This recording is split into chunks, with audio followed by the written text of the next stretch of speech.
The Bell Jar by Sylvia Plath. Chapter 1. It was a queer, sultry summer, the summer they electrocuted the Rosenbergs, and I didn't know what I was doing in New York. I'm stupid about executions. The idea of being electrocuted makes me sick, and that's all there was to read about in the papers.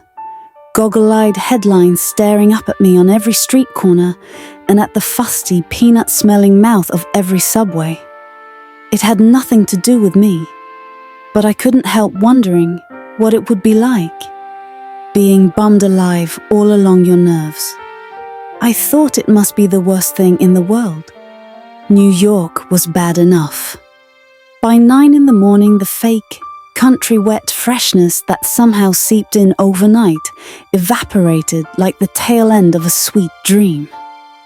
Mirage grey at the bottom of their granite canyons. The hot streets wavered in the sun, the car tops sizzled and glittered, and the dry, cindery dust blew into my eyes and down my throat.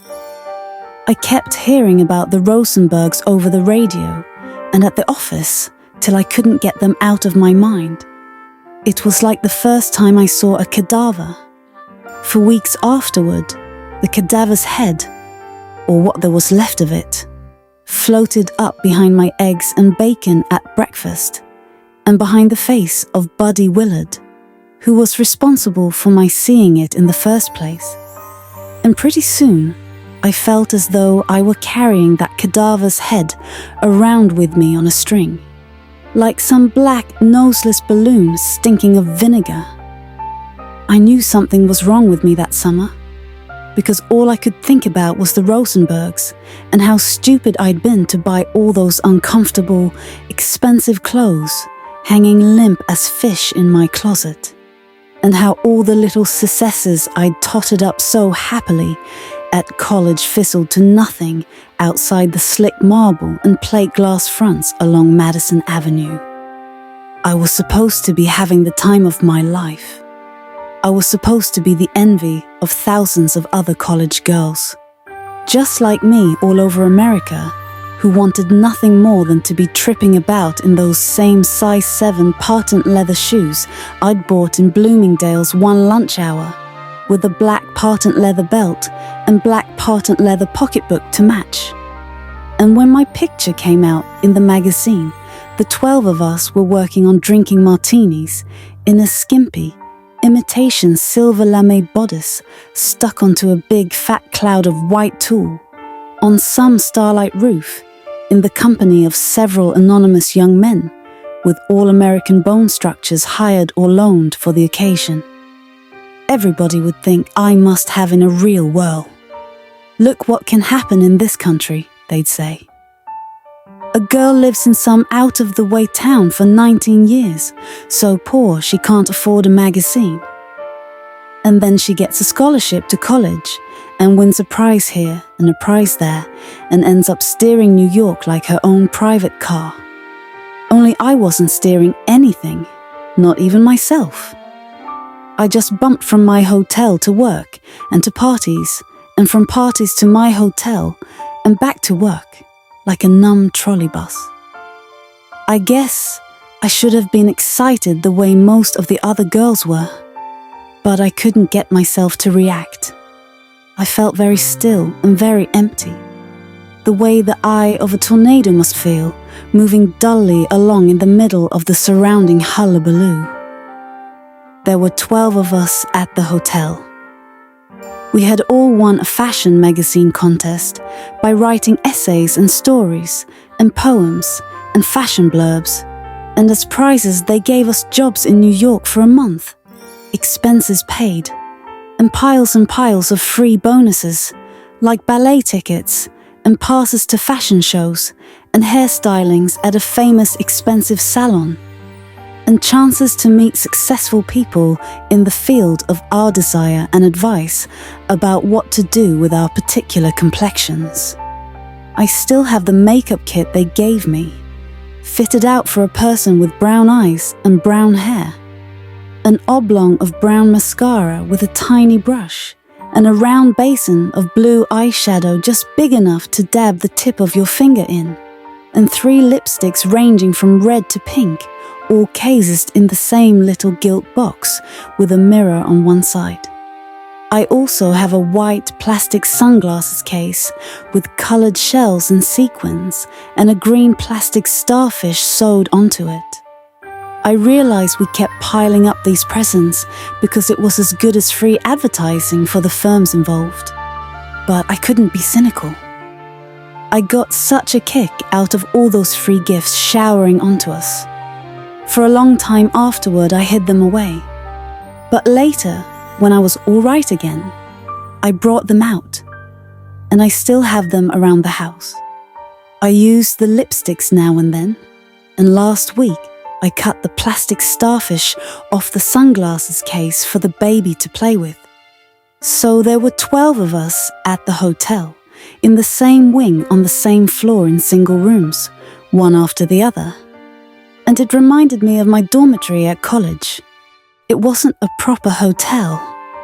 I mean a hotel where there are both men and women mixed about here and there on the same floor.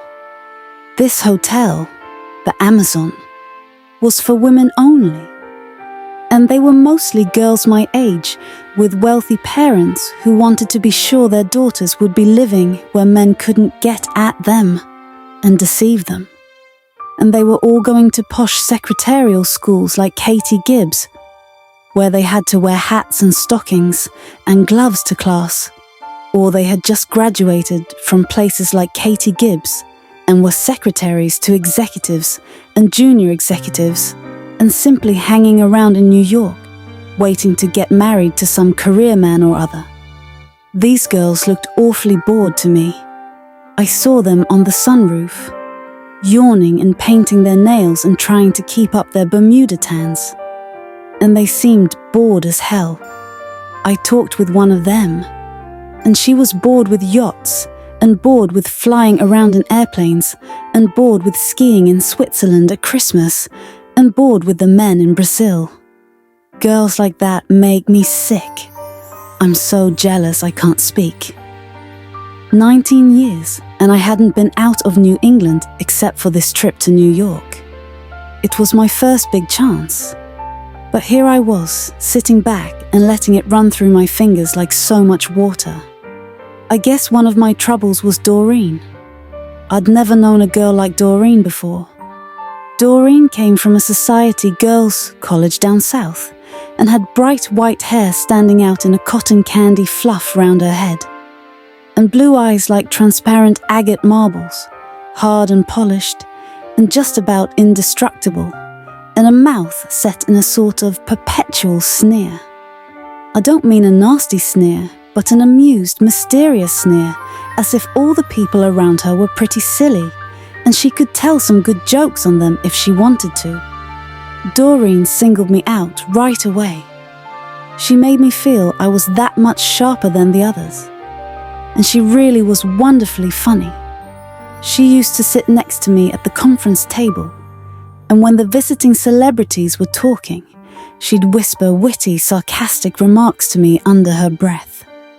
Her college was so fashion-conscious, she said, that all the girls had pocketbook covers made out of the same material as their dresses. So each time they changed their clothes, they had a matching pocketbook. This kind of detail impressed me. It suggested a whole life of marvelous, elaborate decadence that attracted me like a magnet. The only thing Doreen ever bawled me out about was bothering to get my assignments in by a deadline. "What are you sweating over that for?" Doreen lounged on my bed in a peach silk dressing gown, filing her long nicotine yellow nails with an emery board while I typed up the draft of an interview with a best-selling novelist. That was another thing. The rest of us had starched cotton summer nighties and quilted housecoats, or maybe terry cloth robes that doubled as beach coats. But Doreen wore these full-length nylon and lace jobs you could half see through, and dressing gowns the colour of skin that stuck to her by some kind of electricity. She had an interesting, slightly sweaty smell that reminded me of those scallopy leaves of sweet fern you break off and crush between your fingers for the musk of them.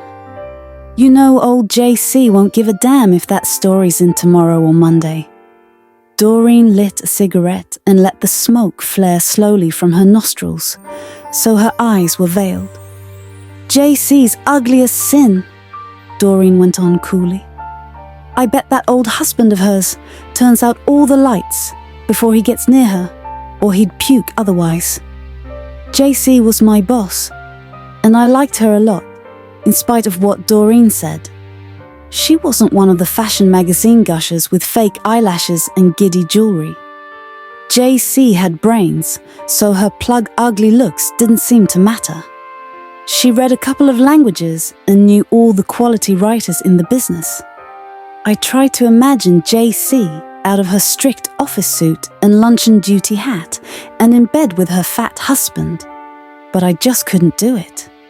I always had a terribly hard time trying to imagine people in bed together. JC wanted to teach me something. All the old ladies I ever knew wanted to teach me something. But I suddenly didn't think they had anything to teach me. I fitted the lid on my typewriter and clicked it shut. Doreen grinned. Smart girl. Somebody tapped at the door. Who is it? I didn't bother to get up. It's me, Betsy. Are you coming to the party? I guess so. I still didn't go to the door. They imported Betsy straight from Kansas, with her bouncing blonde ponytail and sweetheart of Sigma Chi smile. I remember once the two of us were called over to the office of some blue-chin TV producer in a pinstripe suit to see if we had any angles he could build up for a program, and Betsy started to tell about the male and female corn in Kansas.